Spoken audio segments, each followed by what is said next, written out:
y ante las inconformidades por determinaciones adversas, procurar el ejercicio de los derechos que el mismo legislador les brinda, que no son otros que el controvertirlas por medio de los recursos de ley, no por otros medios. Ahora bien, en este caso se discute la procedencia de la medida de aseguramiento intramural en contra del diputado Fabio Andrés Salamanca Banderini. Respecto a lo que es objeto de alzada, es oportuno indicar que la decisión de imponer medida de aseguramiento debe ser la respuesta idónea a una idónea labor argumentativa de quien la invoca, ya que esa clase de determinaciones no son susceptibles de adopción de oficio por los jueces de garantías. De ahí la necesidad de una efectiva postulación de los requisitos de procedibilidad de la misma, conforme a lo fijado por el legislador y la jurisprudencia, destacándose que de los artículos 306 y 308 del Código de Procedimiento Penal es claro que se le atribuyó a la Fiscalía, a la víctima y a su apoderado la potestad de brecar su aplicación. El artículo 295 del Código de Procedimiento Penal establece que la restricción de la libertad opera de manera excepcionalísima y su aplicación se ajustará a los principios de necesidad, adecuación, proporcionalidad y razonabilidad. Igualmente, esa codificación procesal indica el carácter preventivo de la privación de la misma. Razón le asistió a la jueza de primer grado al indicar que una medida de aseguramiento no es sinónimo de pena, ya que incluso quienes se allanan a cargos tienen presunción de inocencia, como tampoco el de no acceder a ella lo es de impunidad, pues se debe entender que la actuación está en su fase inicial, sin que se pueda anunciar cuál será el resultado de la misma. Por eso es que esta clase de determinaciones son de carácter preventivo únicamente. Es así que la detención preventiva es una medida dirigida a neutralizar los peligros serios y probables que se ciernen sobre la investigación penal o la comunidad, estableciendo el legislador a partir del artículo 308 y siguientes del Código de Procedimiento Penal para su procedencia la existencia de una inferencia racional de autoría o participación del imputado en la conducta punible que se le imputa, y el análisis del principio de necesidad, relativa a la concreción de los riesgos que justifican la afectación de los derechos del imputado, esto es, el riesgo de obstrucción a la justicia, el peligro para la seguridad de la sociedad o de la víctima y la probabilidad de que el imputado no comparezca al proceso o que no cumplirá la sentencia. Para la privación de la libertad, los funcionarios judiciales competentes para disponerla deben acudir a criterios restrictivos. En cuanto por mandato del legislador y el desarrollo de la política criminal que se adelanta en nuestro país, se estableció que dicha medida es de carácter excepcional. Por la forma de procesamiento de las personas en materia penal se regirá por regla general con los imputados en libertad. Solo se acudiría a la restricción en casos razonables, necesarios, proporcionales y urgentes de cara a los principios constitucionales establecidos. Ese fue uno de los hierros en que incurrió la Fiscalía, así como alguna de las demás partes intervinientes en el desarrollo de la audiencia de primer grado, pues se desconocieron esos lineamientos dados por el legislador y desarrollados amplia y pacíficamente por la jurisprudencia, acudiendo en las solicitudes y recursos a los fines esenciales del Estado y a los principios de la pena, lo que adecuadamente fue objeto de pronunciamiento por parte de la jueza de primer grado. Es así que no es igual la acreditación que se requiere para un juicio de responsabilidad, es decir, para la declaratoria en cabeza de un procesado por la conducta punible, de la responsabilidad por la conducta punible que se le imputó o acusó. No es igual a la que se necesita para la imposición de medida de aseguramiento. En tal sentido es necesario traer a colación lo manifestado por la Honorable Corte Constitucional en sentencia C-1154 de 2005, cuando analizó el artículo 306 del Código de Procedimiento Penal, cuando señaló, abro comillas, la prueba, de acuerdo a lo establecido por el artículo 372 de la Ley 906 de 2004, tiene como fin llevar al conocimiento del juez, más allá de duda razonable, los hechos y circunstancias en materia de juicio y los de responsabilidad penal del acusado como autor o partícipe. Mientras que en el caso del artículo 306, los elementos que se presentan y controvertidos tienen como fin sustentar la necesidad de la imposición de medida de aseguramiento, no demostrar la responsabilidad penal. Cierro comillas. En ese ámbito, la Corte Suprema de Justicia, en la ya citada ponencia del doctor José Leonidas Augusto Martínez, del 14 de septiembre de 2011, y dentro del radicado 36107, señaló, abro comillas, y el Estado de Derecho se concibe para que se tengan claras reglas de convivencia y se tengan claras gracias a su vigor, de suerte que cada uno tiene derecho a vivir con el conocimiento cierto de las normas que lo protegen, que lo defienden, tanto de la arbitrariedad del propio Estado, de sus agentes, así como de las mayorías, y en algunos casos aún de sí mismo. Todos los servidores públicos somos agentes de la convivencia pacífica, gestores de distintos roles de los objetivos comunes. Las normas que protegen derechos de libertad tienen dentro de sus destinatarios a los agentes del Estado, los servidores públicos, precisamente para limitar su poder y encasillarlo en estancos precisos de manera que se excluya la arbitrariedad. Una justicia que privilegia la dignidad del ciudadano procesado por encima del clamor popular o de hordas incendiadas por el instinto vengativo es digna de un Estado que está dispuesto a no repetir los horrores que se cometieron en nombre del interés general, que desconocieron por completo al hombre y lo hicieron objeto de realizaciones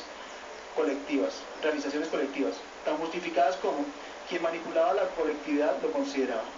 No está el interés general por encima de la dignidad del ser humano, según lo enseña la jerarquía constitucional que advierte que en el artículo 1 de nuestro estatuto, nuestro Estado está fundado, antes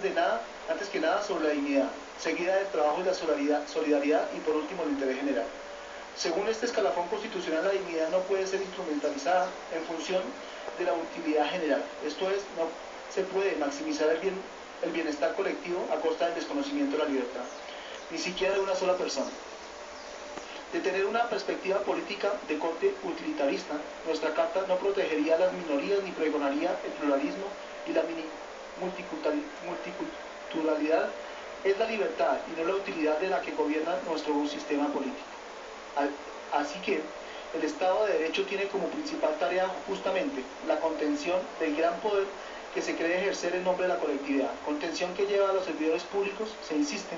a defender al ciudadano, aún de las mayorías. Y entre los más caros bienes a proteger por parte de la organización social está ciertamente el de la libertad personal, en el entendido de que se tiene legitimidad para restringírsela a quien abusando de ella hubiere producido atentados graves contra la pacífica convivencia, como que el Estado le suprime aquella libertad de la cual ha abusado para dañar a otros, por lo que no la merece, y por tanto, en nombre de la colectividad se afecta a aquella de manera preventiva, lo cual habrá de ser excepcional. Por lo extremo de la medida, el legislador establece rigurosas exigencias para su limitación en la convicción de que su privación secreta y arbitraria fue una de las más reprochables prácticas contra la cual reaccionó precisamente el pensamiento ilustrado por medio de las llamadas revoluciones burguesas. Aquel hombre, en esta nueva perspectiva, ahora de señor de sí mismo, solo podría ser privado de la libertad mediante la satisfacción de una serie de estrictos requisitos y formalidades, garantías que se han ido desarrollando y consolidando hasta nuestros tiempos, en un reconocimiento que no solo continúa, sino que ha sido ampliado en contornos de un derecho penal de acto con unos parámetros de respeto por los derechos humanos construidos desde la civilidad propia del Estado social, que tiene como objetivo superior la recuperación del delincuente para la sociedad en un ejercicio ideal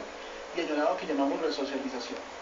Los derechos en general fueron concebidos en este nuevo régimen de libertades como límites al poder del soberano, siendo claro que en tratándose de la libertad personal, el soberano es el funcionario judicial que decide sobre ella. Así, no se puede perder de vista que el derecho procesal, y en particular los cánones que protegen,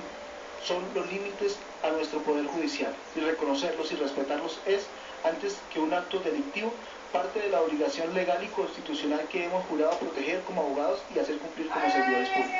Cierro comillas. A juicio de este servidor, es claro el mensaje de esta providencia, conocida por todos los que participamos en el ejercicio judicial en el ámbito penal. Solo por los jueces, por todas las partes intervinientes, del cual se puede extraer que la justicia debe privilegiar la dignidad humana por encima de los llamados de venganza colectivos. Dignidad humana que se proyecta, entre otros aspectos, en que la libertad del individuo es una garantía de proteger por el Estado y solo puede restringirse por la autoridad competente en los casos fijados por el legislador y acreditados los requisitos que para ellos se han establecido,